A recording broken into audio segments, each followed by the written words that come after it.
आज के इस वीडियो में हम वीकली करंट अफेयर्स के क्वेश्चंस कवर करेंगे 1 जनवरी से 8 जनवरी 2024 की। हम यहाँ पर 50 क्वेश्चंस लेकर आए हैं, सारे सिलेक्टेड हैं। क्वेश्चन के आंसर डिटेल में कवर करेंगे। आप चाहे किसी भी एग्जाम की तैयारी करो, वीडियो को ध्यान से देखकर जाइएगा। करंट अफेयर्स से रिलेटेड क्वेश्चंस एग्जाम में आते हैं और लास्ट में क्वेश्चन पूछेंगे आपसे जिसका आंसर आपको कमेंट करना होगा। तो चलिए शुरू करते हैं वीडियो को। क्वेश्चन नंबर फर्स्ट है, 1 जनवरी 2024 से किस राज्य में मिशन इन्वेस्टिगेशन @75 डेज लॉन्च किया गया है? किस राज्य में? तो देखिए यहाँ पर आंसर सी सही हो जाएगा। बिहार राज्य में लॉन्च किया गया है मिशन इन्वेस्टिगेशन @75 डेज। देखिए थोड़ा सा डिटेल में कवर करते हैं। यह जो पहल है, यह पहल जांचकर्ताओं के लिए प्रथम सूचना रिपोर्ट के पंजीकरण के 75 दिनों के भीतर मामले की जांच पूरी करना अनिवार्य बनाती है। सभी पुलिस स्टेशन और जिला पुलिस क्वार्टरों में प्रदर्शन की समीक्षा भी मासिक आधार पर 1 जनवरी 2024 से शुरू कर दी गई है। नेक्स्ट क्वेश्चन बहुत ही ज़्यादा इंपॉर्टेंट। देखिए, ब्रिक्स सदस्यता से देश को औपचारिक रूप से वापस लेने के लिए अर्जेंटीना के वर्तमान राष्ट्रपति कौन जिम्मेदार हैं? कौन है वर्तमान में राष्ट्रपति अर्जेंटीना के? तो याद रखिएगा ऑप्शन बी सही होगा, जैवियर माइली। जैवियर माइली हैं अर्जेंटीना के वर्तमान राष्ट्रपति। थोड़ा सा डिटेल में कवर करते हैं। राष्ट्रपति जैवियर माइली ने इनके नेतृत्व में अर्जेंटीना औपचारिक रूप से ब्रिक्स के विस्तार से हट गया है। ठीक है, इसमें शामिल होने वाला था लेकिन इनकी वजह से शामिल नहीं हुआ है अर्जेंटीना ब्रिक्स में। ब्रिक्स जिसमें भी वर्तमान में ब्राज़ील है, रूस है, भारत, चीन, दक्षिण अफ्रीका, ये 5 देश इसमें शामिल है। जैसा कि यह ब्रिक्स का फुल फॉर्म बनाते हैं। इसमें अर्जेंटीना सहित 6 नए सदस्यों के प्रवेश की घोषणा की गई थी जिनकी सदस्यता 1 जनवरी 2024 से प्रभावी होने वाली थी।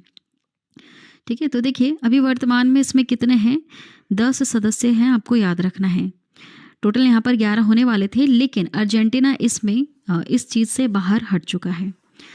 चलिए आगे बढ़ते हैं। हमारा नेक्स्ट क्वेश्चन है, पांडिचेरी विश्वविद्यालय अधिनियम 1985 के कानून 11 में संशोधन हुआ जिसमें उपराष्ट्रपति जगदीप धनखड़ को पदेन कुलाधिपति नियुक्त किया गया है। यह कब से प्रभावी हुआ है? यह 5 दिसंबर से प्रभावी हुआ है, आपको याद रखना है। देखिए क्वेश्चन का आंसर डिटेल में देखते हैं।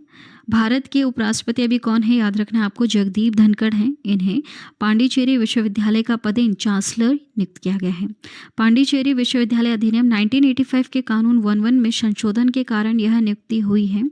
पांडिचेरी विश्वविद्यालय 1985 में स्थापित हुआ। पांडिचेरी विश्वविद्यालय अधिनियम 1985 द्वारा शासित है, याद रखिए। नेक्स्ट क्वेश्चन है, ग्लोबल प्रोफेशनल अकाउंटेंट्स कन्वेंशन में नए सीए इंडिया लोगो का अनावरण किसने किया? किसने किया? तो यहाँ पर आंसर हो जाएगा ऑप्शन सी वाला, जगदीप धनखड़। इन्होंने अनावरण किया है नए इंडिया लोगो का। देखिए नए लोगों में सफ़ेद पृष्ठभूमि पर उल्टे तिरंगे के टिक मार्क के साथ आपको नीले रंग में सीए अक्षर लिखा हुआ दिखेगा। नीला रंग रचनात्मकता, ज्ञान, विश्वास और स्थिरता जैसे विभिन्न गुणों का प्रतीक है, जबकि तिरंगे का जो टिक मार्क है यह चार्टर्ड अकाउंटेंट के ज्ञान और मूल्य का प्रतीक है।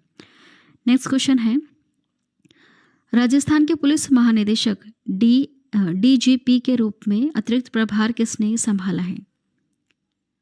यहाँ पर आंसर क्या हो जाएगा? ऑप्शन डी सही है, उत्कल रंजन साहू। ये बने हैं राजस्थान के पुलिस महानिदेशक जिन्होंने डीजीपी के रूप में अतिरिक्त प्रभार संभाला है, आपको याद रखना है। देखिए उत्कल रंजन साहू जो है यह 1988 बैच के आईपीएस अधिकारी हैं। वह मूल्य रूप से उड़ीसा के रहने वाले हैं। उन्हें जून 2020 में डीजी रैंक पर पदोन्नत किया गया था। नेक्स्ट क्वेश्चन है, अगले 5 वर्षों में 50 उपग्रह लॉन्च करने की इसरो की योजना का प्राथमिक लक्ष्य क्या है?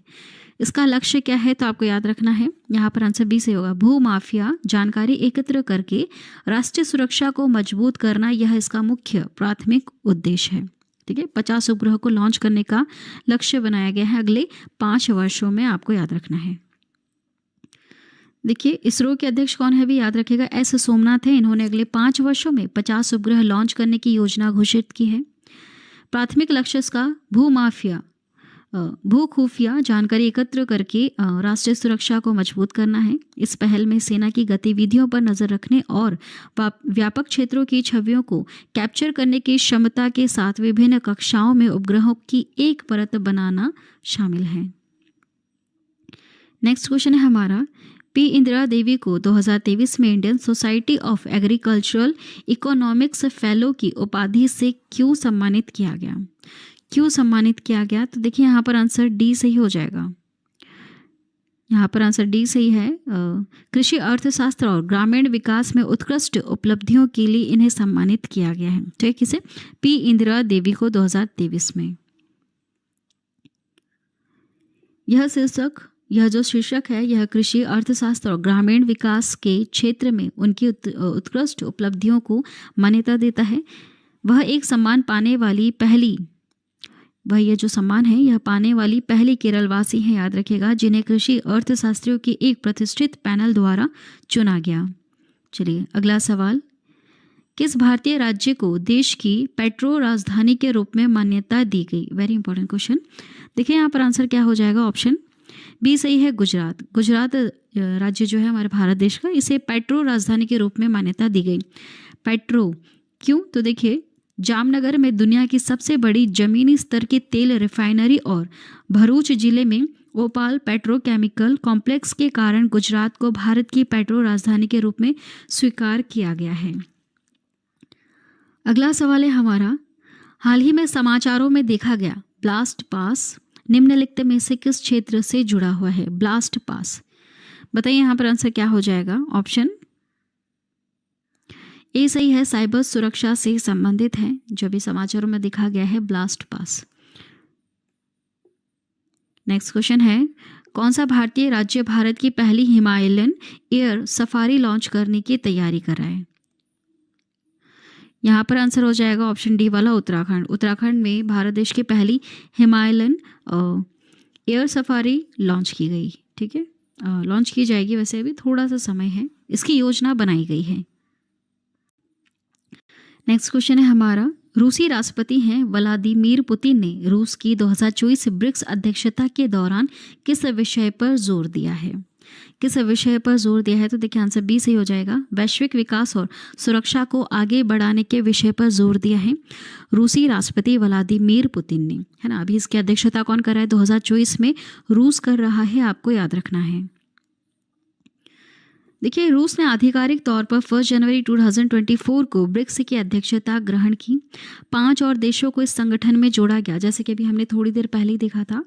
मिस्र, इथियोपिया, ईरान, सऊदी अरब और संयुक्त अरब अमीरात, इन 5 को ऐड किया गया है। तो अब टोटल कितने 10 हो चुके हैं, आपको याद रखना है। और जो अर्जेंटीना था जिसे शामिल किया जाना था, लेकिन इसने सदस्य बनने से इनकार कर दिया।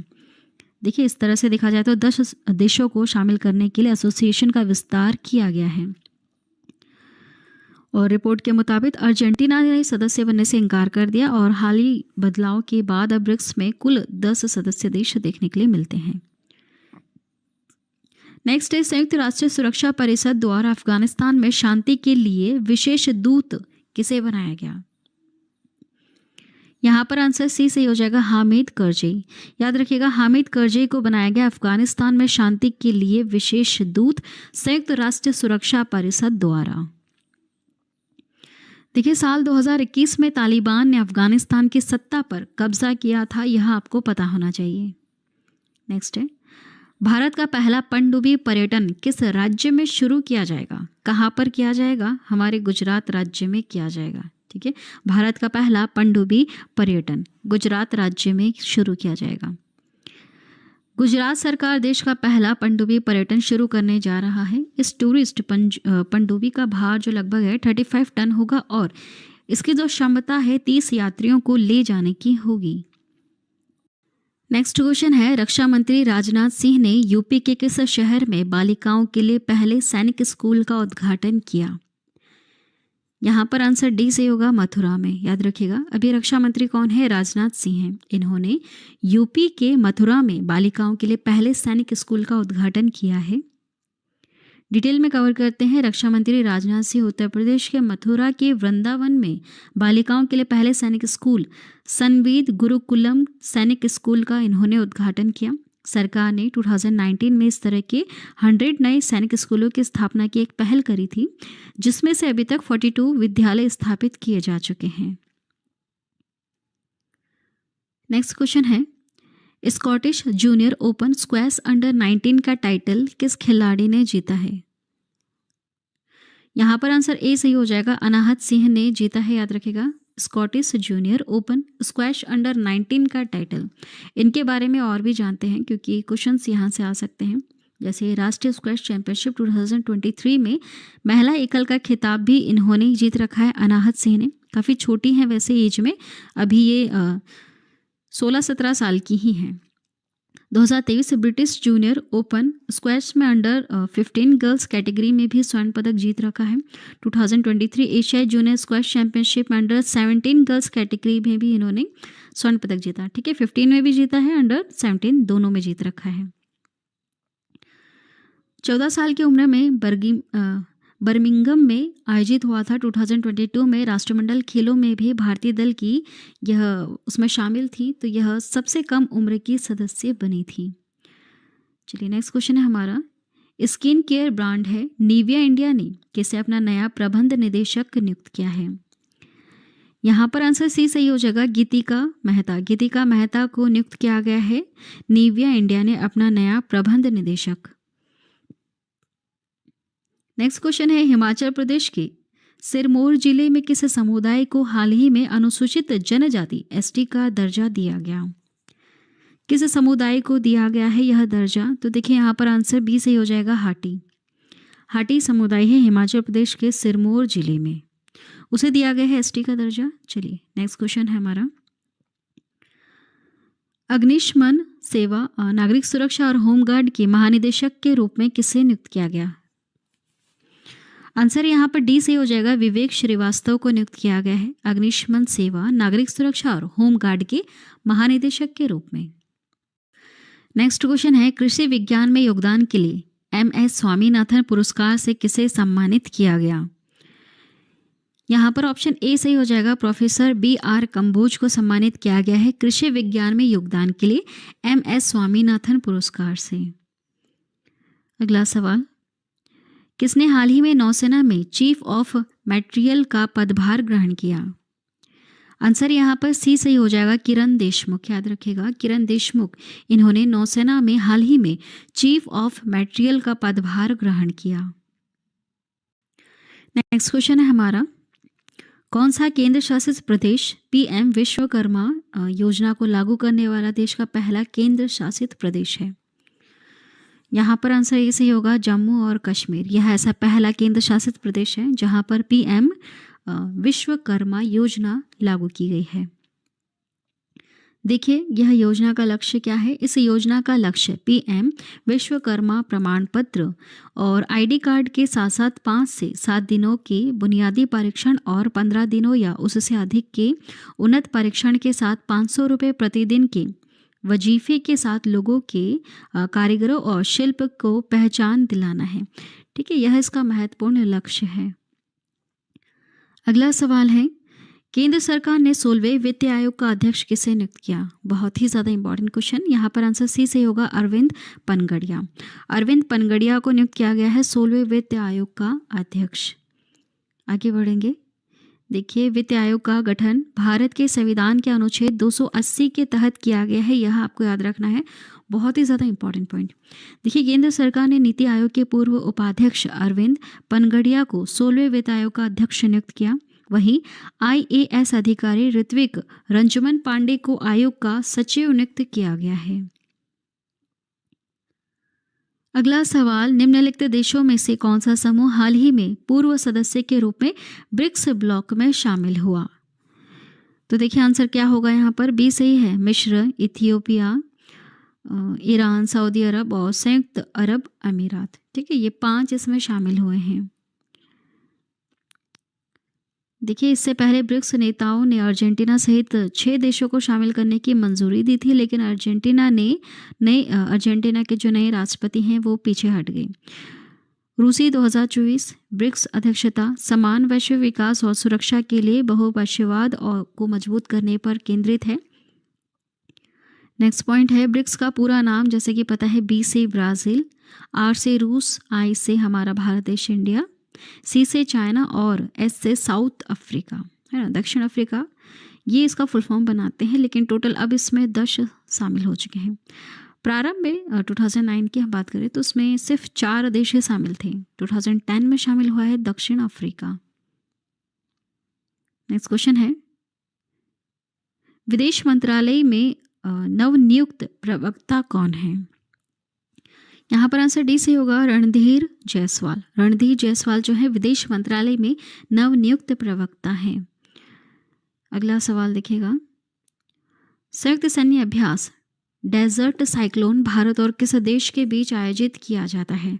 भारत और किस देश के बीच में? तो याद रखिएगा, भारत और संयुक्त अरब अमीरात दोनों देशों के बीच में आयोजित किया जाता है डेजर्ट साइक्लोन। देखिए, भारत और संयुक्त अरब अमीरात का संयुक्त सैन्य अभ्यास डेजर्ट साइक्लोन जो है राजस्थान के महाजन में आयोजित किया जा रहा है। 15 जनवरी को यह समाप्त हो जाएगा। अगला सवाल है, किसने हाल ही में जनरल ऑफिसर कमांडिंग के रूप में चेतक कौर की कमान संभाली है? किसने? तो देखिए, वो है नागेंद्र सिंह। नागेंद्र सिंह ने संभाली है हाल ही में चेतक कौर की कमान। देखिए, लेफ्टिनेंट जनरल है नागेंद्र सिंह ने हाल ही में 34th जनरल ऑफिसर कमांडिंग के रूप में चेतक कौर की कमान संभाली। उन्होंने लेफ्टिनेंट जनरल संजीव राय का स्थान लिया है। नेक्स्ट क्वेश्चन है, दिसंबर में यूपीआई लेन देन मूल्य में साल दर साल कितनी वृद्धि हुई है? कितने हुई है? तो याद रखिएगा 42% की वृद्धि हुई है दिसंबर में यूपीआई लेन देन मूल्य में। नेक्स्ट क्वेश्चन है, हाल ही में राजस्थान का नया मुख्य सचिव किससे नियुक्त किया गया? Important question. आंसर क्या होगा बताइए? यहाँ पर आंसर डी सही है, सुधांश पंत। सुधांश पंत जो है ये राजस्थान के नए मुख्य सचिव नियुक्त किए गए हैं। और डिटेल में कवर करें तो 1991 बैच के IAS ऑफिसर हैं सुधांश पंत। इन्हें राजस्थान का नया मुख्य सचिव नियुक्त किया गया। पंत वर्तमान में केंद्र सरकार में स्वास्थ्य और परिवार कल्याण सचिव हैं। नेक्स्ट क्वेश्चन है, पावर ग्रिड कॉरपोरेशन के नए अध्यक्ष और प्रबंध निदेशक के रूप में किसे नियुक्त किया गया? यहाँ पर आंसर बी सही हो जाएगा, रविंद्र कुमार त्यागी को नियुक्त किया गया है पावर ग्रिड कॉरपोरेशन के नए अध्यक्ष और प्रबंध निदेशक के रूप में। देखिए, विद्युत मंत्रालय के स्वामित्व वाले पावर ग्रिड कॉरपोरेशन की नए अध्यक्ष और प्रबंध निदेशक के रूप में रविंद्र कुमार त्यागी को नियुक्त किया गया। रविंद्र कुमार त्यागी श्रीकांत कांदी कुप्पा का स्थान लेंगे जो हाल ही में रिटायर्ड हुए हैं। अगला सवाल हमारा, भारत कितने वर्षों के लिए संयुक्त राष्ट्र सांख्यिकी आयोग के सदस्य के रूप में अपना कार्यकाल शुरू किया? कितने वर्ष के रूप में, कितने वर्ष के लिए, है ना? तो देखिए, यहाँ पर आंसर सी से डी सही होगा, 4 वर्ष। 4 वर्ष के लिए अपना कार्यकाल शुरू किया है भारत देश ने संयुक्त राष्ट्र सांख्यिकी आयोग के सदस्य के रूप में। देखिए, हाल ही में भारत ने संयुक्त राष्ट्र सांख्यिकी आयोग के सदस्य के रूप में अपना 4 साल का कार्यकाल शुरू किया। यह वैश्विक सांख्यिकी प्रणाली का सर्वोच्च निकाय है। इसकी स्थापना हुई थी 1947 में। इस आयोग में संयुक्त राष्ट्र के 24 सदस्य देश शामिल हैं। भारत आखिरी बार 2004 में सांख्यिकी आयोग का सदस्य बना था। यह पॉइंट आपको याद रखना है जो इम्पोर्टेंट है। क्वेश्चन है हमारा, भारतीय नौसेना स्टाफ के उप प्रमुख के रूप में किसे नियुक्त किया गया? यहाँ पर आंसर बी से हो जाएगा, दिनेश के त्रिपाठी को नियुक्त किया गया है भारतीय नौसेना स्टाफ के उप प्रमुख के रूप में। देखिए extra points, vice admiral Dinesh के त्रिपाठी ने आधिकारिक तौर पर नौसेना स्टाफ के उप प्रमुख की भूमिका संभाली है। वाइस एडमिरल त्रिपाठी 1 जुलाई 1985 को भारतीय नौसेना में शामिल हुए थे। वर्तमान में भारतीय नौसेना स्टाफ के प्रमुख एडमिरल आर हरि कुमार हैं। ये पॉइंट आपको याद रखना है, इंपॉर्टेंट है ना। नेक्स्ट है हमारा क्वेश्चन, नमामि गंगा अभियान से प्रेरित देविका नदी पुनर्जीवन परियोजना का प्राथमिक केंद्र बिंदु क्या है? आंसर यहाँ पर सी से हो जाएगा, व्यापक अपशिष्ट प्रबंधन के माध्यम से देविका नदी की शुद्धता और स्वास्थ्य की रक्षा करना है। यह इसका उद्देश्य है। देविका नदी पुनर्जीवन परियोजना का। देखिए इसके बारे में थोड़ा सा जानते हैं। यहाँ उत्तर प्रदेश उत्तर भारत है ना, उत्तर भारत की पहली नदी पुनर्जीवन परियोजना है। देविका नदी जो है जम्मू कश्मीर के उधमपुर जिले में शुद्ध महादेव मंदिर पहाड़ी से निकलती है। यह पश्चिमी पंजाब जो अब पाकिस्तान में है इसकी ओर बहती है, जहाँ यह रावी नदी में मिल जाती है। यह परियोजना नमामि गंगा अभियान से प्रेरित है। अगला सवाल है हमारा, प्रारंभिक आपदा चेतावनी के लिए राहत वाणी केंद्र का उद्घाटन किस राज्य में किया गया? आंसर यहाँ पर ए सही हो जाएगा, उत्तर प्रदेश। प्रारंभिक आपदा चेतावनी के लिए राहत वाणी केंद्र का उद्घाटन उत्तर प्रदेश में किया गया है। यह क्या है? तो देखिए उत्तर प्रदेश राज्य के मुख्य सचिव हैं दुर्गा शंकर मिश्रा ने प्रारंभिक आपदा चेतावनी के लिए एक वेधशाला राहत वाणी केंद्र का उद्घाटन किया। इसका प्रारंभिक उद्देश्य जो है आपदा चेतावनी देना है, भविष्यवाणी करना, समय पर राहत वितरण सुनिश्चित करना और पीड़ितों को मुआवजे का सीधा लाभ हस्तांतरण सुनिश्चित करना है। यह इसका मुख्य उद्देश्य है। अगला सवाल, हर साल कब दुनिया भर में विश्व ब्रेल दिवस मनाया जाता है? हर साल कब मनाया जाता है? तो याद रखिएगा 4 जनवरी को हर साल मनाया जाता है विश्व भर में, दुनिया भर में विश्व ब्रेल दिवस।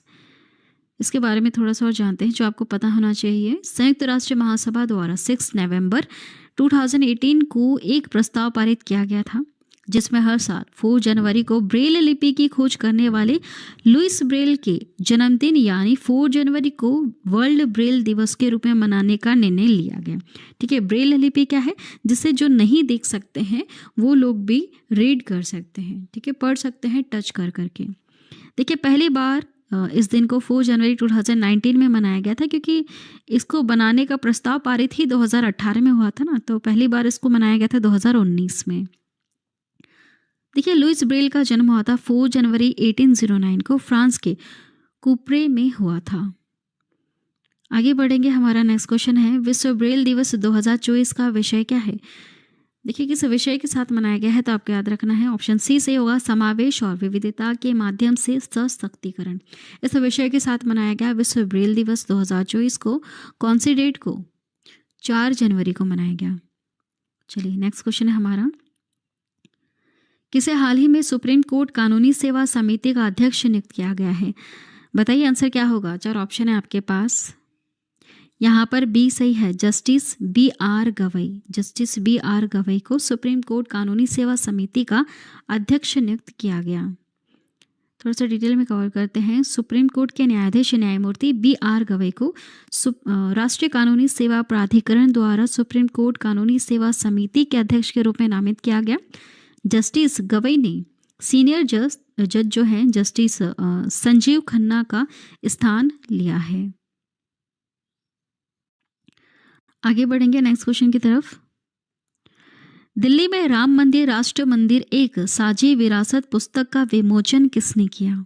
किसने किया? तो याद रखेगा आरिफ मोहम्मद खान ने विमोचन किया है राम मंदिर राष्ट्र मंदिर एक साझी विरासत पुस्तक का। कहाँ पर? दिल्ली में। देखिए केरल के राज्यपाल हैं आरिफ मोहम्मद खान। इन्होंने दिल्ली में राम मंदिर राष्ट्र मंदिर एक साझी विरासत पुस्तक लॉन्च की। राज्यपाल हैं आरिफ मोहम्मद खान। इन्होंने कहा कि आने वाली पीढ़ियों के चरित्र निर्माण के लिए भगवान राम जरूरी हैं। अगला सवाल है, हाल ही में स्वदेश दर्शन 2.0 योजना में किस वन्यजीव अभ्यारण्य को शामिल किया गया? तो यहाँ पर आंसर डी सही हो जाएगा, डेब्रीगढ़ वन्यजीव अभ्यारण्य को शामिल किया गया है स्वदेश दर्शन 2.0 योजना में। देखिए थोड़ा सा डिटेल में कवर करते हैं ये कहाँ पर है। स्वदेश दर्शन कार्यक्रम भारत सरकार के पर्यटन मंत्रालय द्वारा साल 2015 में शुरू किया गया था, जो 100% केंद्रीय फंड की योजना है। डेब्रीगढ़ वन्यजीव अभ्यारण्य ओडिशा के बरगढ़ जिले में हीराकुंड बांध महानदी के पास स्थित है। अगला सवाल है, हिमाचल प्रदेश के मुख्यमंत्री ने किस शहर में 5 दिवसीय विंटर कार्निवाल का उद्घाटन किया? किस शहर में बताइए। यहाँ पर आंसर ए से हो जाएगा, मनाली शहर में उद्घाटन किया गया।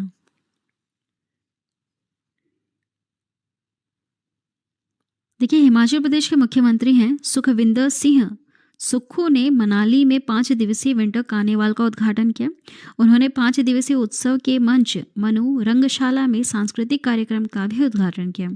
कार्निवाल में विभिन्न राज्यों के 25 सांस्कृतिक समूहों की प्रस्तुतियां होंगी। नेक्स्ट क्वेश्चन है, हाल ही में federation of association in Indian tourism and hospitality के अध्यक्ष के रूप में किसने पदभार संभाला है? तो यहाँ पर आंसर बी सही हो जाएगा, पुनीत छतवाल। इन्होंने पदभार संभाला है, याद रखिएगा। हाल ही में federation of association in Indian tourism and hospitality के अध्यक्ष के रूप में। क्वेश्चन है हमारा, अंतिम वोट गिनती में लियोनेल मेसी को महत्वपूर्ण अंतर से हराकर 2023 के लिए puberty athlete of the year का खिताब किसने जीता है? किसने जीता है? तो याद रखिएगा, विराट कोहली ने जीता है puberty athlete of the year का खिताब। देखिए डिटेल में कवर करेंगे। कोहली ने लियोनेल मेसी को 78 वोटों से हराकर खिताब हासिल किया, जबकि मेसी को अंतिम वोट में 22% ही वोट मिले थे। नेक्स्ट है, केंद्र सरकार ने पृथ्वी विज्ञान योजना के लिए कितने करोड़ रुपए आवंटित किए हैं? आंसर बी सही होगा, 4797 करोड़ रुपए आवंटित किए गए हैं पृथ्वी विज्ञान योजना के लिए। देखिए इस योजना में 5 चल रही उपयोजनाएं शामिल हैं, जिसमें वायुमंडल और जलवायु अनुसंधान मॉडलिंग, अवलोकन प्रणाली और सेवाएं, महासागर सेवाएं, मॉडलिंग, अनुप्रयोग, संसाधन और प्रौद्योगिकी आदि शामिल हैं। ये उपयोजनाएं शामिल हैं। नेक्स्ट क्वेश्चन है हमारा, किर्गिस्तान में हिम तेंदुए से संबंधित हाल ही में क्या निर्णय लिया गया है? बताइए आंसर क्या होगा? आंसर ए सही है, इसे राष्ट्रीय पशु के रूप में मान्यता दी गई है। ठीक है, किर्गिस्तान में हिम तेंदुए को राष्ट्रीय पशु के रूप में मान्यता दी गई। देखिए किर्गिज गणराज्य के राष्ट्रपति अभी कौन है? श्री सादिर जापारोव। इन्होंने आधिकारिक तौर पर हिम तेंदुए को किर्गिस्तान के राष्ट्रीय पशु के रूप में मान्यता दी। नेक्स्ट है हमारा, एनसीसी गणतंत्र दिवस शिविर 2024 का उद्घाटन किसने किया? किसने किया? तो याद रखिएगा, जगदीप धनखड़। इन्होंने उद्घाटन किया है एनसीसी गणतंत्र दिवस शिविर 2024 का। देखिए उपराष्ट्रपति जगदीप धनखड़ ने दिल्ली कैंट में एनसीसी गणतंत्र दिवस शिविर 2024 का उद्घाटन किया। उन्होंने कहा कि आगामी गणतंत्र दिवस के दौरान महिला कैडेट 2 महिला बैंड के साथ 2 विशिष्ट टुकड़ियों में कर्तव्य पथ पर मार्च करेंगी। अगला सवाल देखिएगा, हाल ही में इसरो ने अंतरिक्ष में बिजली उत्पादन के संबंध में अपने कक्षीय platform PSLV orbital experimental module में कौन सी उपलब्धि हासिल की है? आंसर सी सही होगा, हाइड्रोजन और ऑक्सीजन गैसों से बिजली पैदा करने की उपलब्धि हासिल की है। याद रखिए काफ़ी ज़्यादा इंपॉर्टेंट है ना। हाल ही में इसरो ने अंतरिक्ष में बिजली उत्पादन के संबंध में यह एक बहुत ही महत्वपूर्ण उपलब्धि हासिल कर ली कि हाइड्रोजन और ऑक्सीजन गैसों से बिजली पैदा कर सकते हैं। नेक्स्ट क्वेश्चन है हमारा, केंद्रीय खेल मंत्री हैं अनुराग सिंह ठाकुर ने कहाँ पर बीच गेम्स का उद्घाटन किया? कहाँ पर किया है? तो देखिए यहाँ पर आंसर डी से होगा, घोकला बीच पर उद्घाटन किया। ये कहाँ पर है? दीव में है। दमन दीव नागर हवेली सुना है ना आपने, तो वहाँ दीव में यह स्थित है।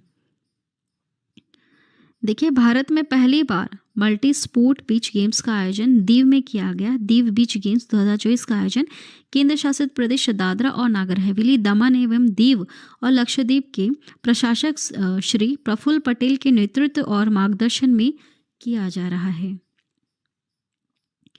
नेक्स्ट क्वेश्चन देखिएगा, हाल ही में समाचारों में देखी गई लाल चींटी की चटनी के बारे में कौन सा कथन जो है वो गलत है? आपसे ये पूछा है, गलत आपसे पूछा है, तो यहाँ पर हमें सारे जितने भी पॉइंट्स हैं सबको डिस्कस करना होगा। देखिए पहला है, इसे उड़ीसा के मयूरभंज जिले के आदिवासी लोगों द्वारा विकसित किया गया है क्या? जी हाँ, ये पॉइंट सही है।